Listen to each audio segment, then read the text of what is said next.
ഞാൻ മരിക്കുമെന്നുറപ്പിക്കുക. ഏത് സമയത്താണ് മരണം നമ്മെ തേടിയെത്തുന്നതെന്ന് നമുക്കറിയില്ലല്ലോ. ഈ അടുത്ത കാലത്ത് മലയാള കേരളത്തെ പിടിച്ചു കുലുക്കിയ ദുരന്തമാണ് പരവൂര് പുട്ടിങ്ങൽ ക്ഷേത്രത്തിലെ വെടിക്കെട്ട് ദുരന്തം. ആ ദുരന്തം കഴിഞ്ഞ് 3 ദിവസം കഴിഞ്ഞിട്ടാണ് ഞാൻ നാട്ടിലെത്തി ദുരന്ത സ്ഥലം സന്ദർശിക്കാൻ പോകവേ അവിടെ പോയി ഇങ്ങനെ കണ്ടുകൊണ്ട് നിൽക്കുമ്പോ സമീപത്തുണ്ടായിരുന്നൊരു തദ്ദേശവാസി എന്നോട് പറഞ്ഞു, ഉസ്താദേ, ഈ വെടിക്കെട്ട് അപകടം നടക്കുന്നത് പുലർച്ചെ 4 മണിയോടടുത്തില്ല. അതേവരെ വൈകുന്നേരം തലേ ദിവസം രാത്രി 8 മണി മുതൽ ഞാനും എന്റെ മകനും ആ വെടിക്കെട്ടിന്റെ പുറക്കാഴ്ച കാണാനുണ്ട്. അത് കണ്ട് രാവിലെ 4 മണി വരെ ഞങ്ങൾ അവിടെ ഉണ്ടായിരുന്നു. അവസാനത്തെ വെടിക്കെട്ട് നടക്കാൻ പോവുകയാ. തലേ ദിവസം 8 മണിക്ക് തുടങ്ങിയ വെടിക്കെട്ടിന് സമാപനം കുറിച്ച് അതിന് ആശാന്മാരുടെ ചോയ്സായിട്ട് നടക്കുന്ന അവസാനത്തെ സമാപന വെടിക്കെട്ട് നടക്കാൻ പോവുകയാ. അവസാനത്തെ പൊടിപൂരം കാണാൻ എല്ലാവരും ആകാംക്ഷയോടെ വെടിപ്പുരയുടെ അടുത്തേക്ക്, വെടിക്കെട്ട് നടക്കുന്നിടത്തേക്ക് അടുത്തു. ഞാനും അത് അടുത്തു നിന്ന് കാണാൻ ആഗ്രഹത്തോടെ പോയപ്പോ എന്റെ മകൻ എന്റെ കയ്യിൽ പിടിച്ചിട്ട് പറഞ്ഞ, അച്ഛാ, എനിക്ക് ഉറക്കം വരുന്നു, എനിക്ക് വല്ലാതെ ദാഹിക്കുന്നു പറഞ്ഞ് കുഞ്ഞ് കരയാൻ തുടങ്ങി. ഞാനവരോട് ദേഷ്യപ്പെട്ടിട്ട് പറഞ്ഞു, ഇതേവരെ ഇതുകൂടി കണ്ടിട്ട് പോവാ. എന്തെന്നറിയില്ല, എന്തിനെന്നറിയില്ല, പതിവില്ലാത്ത വാസീരന്റെ കുഞ്ഞുമോനെന്റെ കയ്യിൽ പിടിച്ചെന്നെ വലിച്ചു. എനിക്ക് വിശക്കുന്നു, എനിക്ക് ദാഹിക്കുന്നു. ഞാനവനൊരു വെള്ളം വാങ്ങിച്ചു കൊടുത്തിട്ട് തിരിച്ചു വരാന്ന് കരുതി എന്റെ കുഞ്ഞെന്നെ കയ്യിൽ പിടിച്ചു ബലമായി പിടിച്ചു കൊണ്ടുപോയി. ഞാൻ അപ്പുറത്തേക്ക് ഒരു 500 മീറ്റർ മാറിയില്ല. ആകാശത്തേക്ക് മാരുവില്ല് പൊട്ടിവിടരുന്നത് പോലെ നയനമനോഹരമായ കാഴ്ച കാണിച്ച ക്ഷേത്ര പരിസരത്ത് അതാ തീഗോളങ്ങൾ മേഘജാലത്തിന് പിടിച്ചതുപോലെ പൊട്ടുയരുന്നു. ചിതൽ കഷണങ്ങൾ, കോൺക്രീറ്റ് കഷണങ്ങൾ വായുവിൽ ഉരുന്നു പോകുന്നു. ആ ഒരു സമയത്തെങ്ങാനും ഞാൻ അവിടെ നിന്നിരുന്നെങ്കിൽ എന്റെയും എന്റെ മകനെയും ചിതറിത്തെറിച്ച ശരീരാവശിഷ്ടങ്ങൾ ഈ ഭാഗത്ത് കാണുമായിരുന്നു പറയുമ്പോ എന്റെ പ്രിയപ്പെട്ട ചെറുപ്പക്കാരാ, ഒരു കാര്യം ഞാൻ ഓർമ്മിപ്പിക്കട്ടെ. ആ സമയത്ത് ഇതിന്റെ മറുഭാഗത്ത് വെടിപ്പുരക്ക് തീ പിടിച്ചിട്ട് കോൺക്രീറ്റ് ഭീമുകൾ തകർന്നു കിടക്കുന്നുണ്ട്. അയാൾ എന്നോട് പറഞ്ഞ്, തകർന്നു കിടക്കുന്ന കോൺക്രീറ്റ് ഭീമുകളുടെ ഇടയിൽ 5 ശരീരങ്ങളാ കുടുങ്ങിക്കിടന്നത്. അതിന്റെ അടിയിൽ കെട്ട് അരഞ്ഞരഞ്ഞു പോയോ. ആ ദുരന്തത്തിന്റെ കഥ അനുസ്മരിച്ച രതീശ് എന്ന ഫയർഫോഴ്സുകാരൻ പിന്നെ എഴുതി വെച്ചല്ലോ. ഞാൻ ആ വെടിക്കെട്ടിന്റെ ദുരന്തത്തിന്റെ കഥ കേട്ടിട്ട് 11 മിനിറ്റ് കൊണ്ട് ഫയർഫോഴ്സ് സ്ഥലത്തെത്തി. എല്ലായിടത്തും കൂരാകൂരിട്ടാണ് വൈദ്യുതി വിച്ഛേദിക്കപ്പെട്ടു.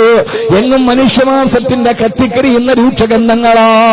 രക്ഷാപ്രവർത്തനത്തിന് വേണ്ടി ഓടിച്ചെല്ലുമ്പോ ആരോ എന്റെ കാലിന് കെട്ടിപ്പിടിക്കുന്നത് പോലെ തോന്നി. ഞാൻ തിരിഞ്ഞു നോക്കുമ്പോ ശരീരം മുഴുവനും പാതി വെന്തുമാറി ഒരു ചെറുപ്പക്കാരൻ ആ ഭീമിന്റെ ഉള്ളിൽ അരക്കകി പോട്ട് കുടുങ്ങിക്കിടക്കുകയാ. സാറേ, എന്നെ വിട്ടിട്ട് പോകരുത്, എന്നെ പിടിച്ചിട്ടൊന്ന് തിരിച്ചു കിടത്തണേ, എനിക്ക് വേദന സഹിക്കാൻ കഴിയില്ലെന്ന് പറഞ്ഞപ്പോ ആരാ മോനെയാ പറഞ്ഞതാരാ? അതിനു മുമ്പ് സ്വന്തമായി തിരിഞ്ഞു കിടന്ന്, സ്വന്തമായിട്ട് അവിടേക്ക് നടന്നു വന്ന, സ്വന്തമായിട്ട് അവിടെ നിന്നിട്ടെല്ലാം കണ്ടുകൊണ്ടിരുന്ന എല്ലാവരോട് സഹോദരങ്ങളെ, ആ മനുഷ്യനാണ് മരണത്തിന് അനിവാര്യമായ ദുരന്ത മുഖത്തിന് മുമ്പിൽ നിൽക്കുമ്പോ എനിക്ക് സ്വയമായി തിരിയാൻ കഴിയില്ല. എന്നെ ഒന്ന് തിരിച്ചു മാറ്റിക്കിടത്തുമോ? ഒന്ന് സ്വയമായിട്ടൊന്നും മാറിക്കിടക്കാൻ മറ്റൊരു തന്റെ കാലിൽ പിടിച്ചനുഭവിക്കേണ്ട അവസ്ഥ. അവരെന്നോട് പറഞ്ഞു, ആ ഭീമൊന്ന് മാറ്റാൻ JCB ഒന്നും അനങ്ങുന്നില്ല, രണ്ടാമത്തെ JCB ഒന്നും അനങ്ങുന്നില്ല. 3 JCB വന്നിട്ട് പിന്നെ 3 ടീറ്റുകൾ ഒരേ സമയത്ത് പിടിച്ചപ്പെടാ ഭീമം നനങ്ങി മാറിയത്. എന്നെ കേൾക്കാനെത്തുന്ന എന്റെ പ്രിയപ്പെട്ട ചെറുപ്പക്കാരാ,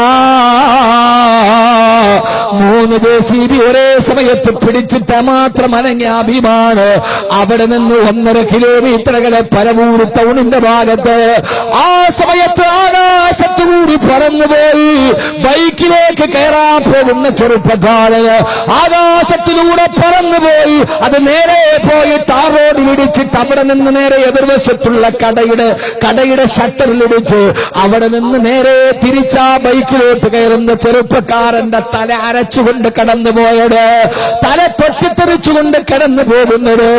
ഞാനൊന്ന് ചോദിക്കട്ടെ, മരണമെത്തുന്ന 4 മിനിറ്റ് മുമ്പ് തൊട്ടടുത്ത് നിന്നവനെ 1/2 മീറ്റർ 500 മീറ്റർ കിലോമീറ്റർ അപ്പുറത്തേക്ക് മാറ്റിയിട്ട് 1.5 കിലോമീറ്റർ അപ്പുറത്ത് നിന്നവന്റെ അടുത്തിലേക്കും മരണത്തെ കൊണ്ടുപോയടാരാ. അത്രയും നേരം അടുത്ത് നിന്നവനോടില്ല ഇല്ല 4-ാം മാസത്തിൽ നിന്റെ ഉമ്മാന്റെ ഗർഭാശയത്തിൽ ഞാൻ എഴുതി വെച്ചതിന് ആയുഷിന്റെ രേഖ എത്തിയിട്ടില്ല എന്ന് പറഞ്ഞിട്ടും മകന്റെ രൂപത്തിൽ കൈവെള്ളയിൽ പിടിച്ചിട്ട് അകലേക്ക് മാറ്റിയതാരാ. 1.5 കിലോമീറ്റർ ഒന്നുമില്ലാതെ മാറി നിന്നവന്റെ അടുക്കലേക്ക് ആകാശത്തേക്ക് പാഞ്ഞുപോയ കോൺക്രീറ്റ് ബീം തറയിൽ കൊണ്ടിട്ട് ഷട്ടറിലിട്ടിട്ട് തിരിച്ചു വന്ന് അവന്റെ തല പൊട്ടിത്തെറിച്ചു കൊണ്ടുപോയി. 1.5 കിലോമീറ്റർ അപ്പുറത്ത് നിന്നവനോട് 4-ാം മാസത്തിൽ ഉമ്മാടെ ഗർഭാശയത്തിൽ വെച്ച് നിന്റെ തലയിൽ ഞാൻ എഴുതി വെച്ച ആയുസി നിമിഷത്തോടെ നിന്ന് പറഞ്ഞ് അടുത്തു നിന്നവനെ അകലേക്ക് മാറ്റുകയും അകലെ നിന്നവനെ മരണത്തിന് പിടികൊടുക്കുകയും ചെയ്തതാരാ? ചെയ്ത തമ്പുരാനാണ്. ലാ ഹൗല വലാ ഖുവത ഇല്ലാ ബില്ലാഹ്. അവനാണ് ഏകനായ നിന്റെ റബ്ബെങ്കിൽ എന്റെ പൊന്നുമോനെ വഫൂക തദ്ബീരിനാ വലില്ലാഹി തഖ്ദീറു. നമ്മളൊക്കെ ചിന്തിക്കുന്നതിനപ്പുറത്തേക്ക് അല്ലാഹുവിന്റെ ഒരു തീരുമാനത്തിന് മുമ്പിലൂടെ നമ്മൾ ഇങ്ങനെ നടന്നു പോകുകയാ. എന്താണ് എന്റെ റബ്ബിനെ കുറിച്ച് നാളെ തീരുമാനിച്ചിരിക്കുന്നതെന്ന് എനിക്കറിയില്ലല്ലോ. അടുത്ത നിമിഷം എന്റെ ജീവിതത്തിന്റെ എന്റെ റബ്ബിന്റെ തീരുമാനം എന്തെന്ന് എനിക്കറിയില്ലല്ലോ. അതുകൊണ്ട് ഒരാൾക്കും ജീവിതത്തിലും മാറണമെന്ന് ആഗ്രഹമുണ്ടോ? അതിലേറ്റവും പ്രധാനപ്പെട്ട കാര്യം കന്നക തമൂതു ഗദാ. നാളെ അവൻ മരിക്കുമെന്ന് ഉറപ്പിക്കുക. നാളെ രാവിലെയാണ് എന്റെ വീടിന്റെ മുമ്പിൽ നീലട്ടാർപ്പായ വലിച്ചു വെക്കുന്നത്. നാളെയാണ്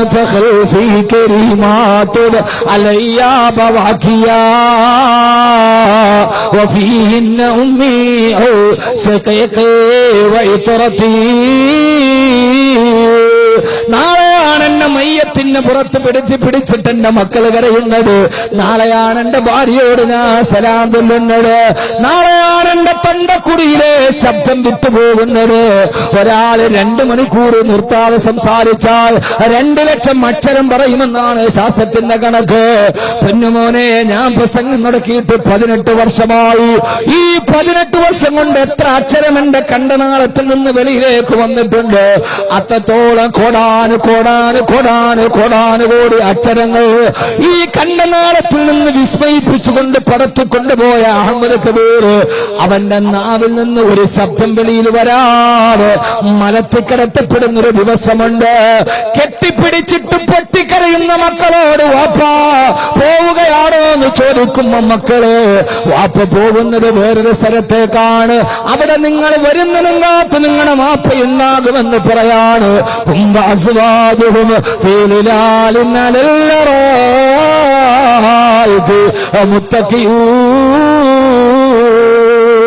لهم فيها فاكهة ولهم فيها ما يدعون.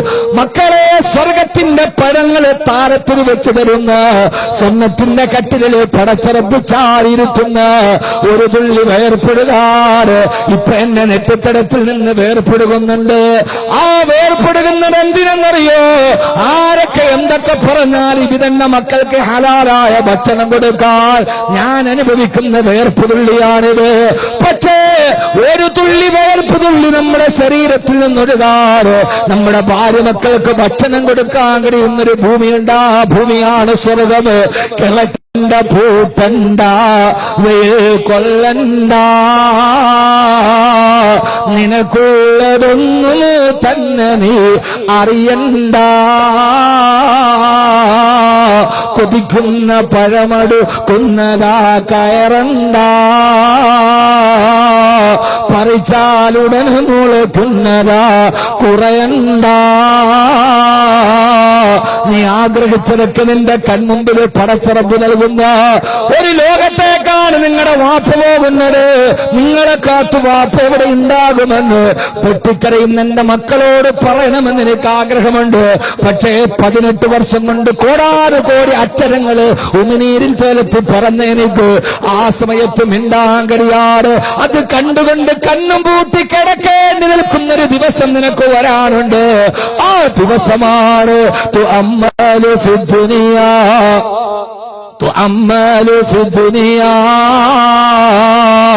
ഈ ദുനിയാവിലെ ആഗ്രഹങ്ങൾക്ക് അറുതിയിടപ്പെടുന്ന ദിവസം, നാളെയാണ് ഞാൻ മരിക്കുന്നത് എന്ന് നമ്മൾ ആര് എന്ന് ഹൃദയത്തിൽ ഉറപ്പിക്കുന്നു, അന്നാണ് നമ്മൾ ജീവിതത്തിൽ മാറാൻ തുടങ്ങുക. ഹബീബായ നബി സല്ലല്ലാഹു അലൈഹി വസല്ലമയുടെ അടുക്കലേക്ക് വന്ന് ഒരു സഹാബി പറഞ്ഞു, യാ റസൂലല്ലാഹ്, നിസ്കാരത്തിൽ ഇഖ്ലാസ് കിട്ടുന്നില്ല നബിയേ. എത്ര നിസ്കരിക്കാൻ കൈകെട്ടിയാലും എല്ലാ പെണ്ണുങ്ങളെയും സംശയമാണ്. നിസ്കാരത്തിന് കൈകെട്ടുമ്പോ ഭയങ്കര ചിന്തകളാ. നിസ്കാരത്തിൽ ഇഖ്ലാസ് കിട്ടുന്നില്ല നബിയേ. എന്റെ നിസ്കാരത്തിൽ ഇഖ്ലാസ് കിട്ടാൻ ഒരു ദിക്ർ പറഞ്ഞു നടക്കുമോ? ദിക്റില്ല പെങ്ങളെ, സലാത്തില്ല പെങ്ങളെ. അല്ലാഹുവിന്റെ റസൂൽ പറഞ്ഞു, സഹാബി, നിന്റെ നിസ്കാരത്തിൽ നിനക്ക് ഇഖ്ലാസ് കിട്ടണോ? കന്ന സലാത്ത് മുവദ്ദിഅൻ